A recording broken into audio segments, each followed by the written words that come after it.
Hey guys, in this video, I'm going to show you how to place Stegosaurus in the aisle.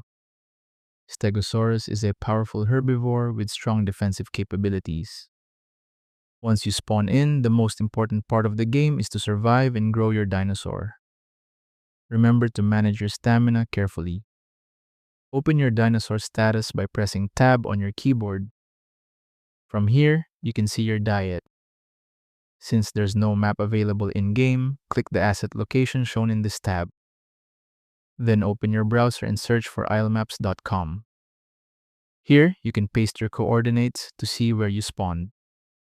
Once you know your location, move carefully towards safe feeding areas. You can also use your scent ability by holding Q to locate food and migration zones. These zones increase plant availability for herbivores. Stay close to other Stegosaurus and protect each other from carnivores. Use your tail to keep predators at a distance and control space during fights. You are slow, but your tail can deal massive damage if used correctly. And that's how to place Stegosaurus in the aisle. Thank you so much for watching.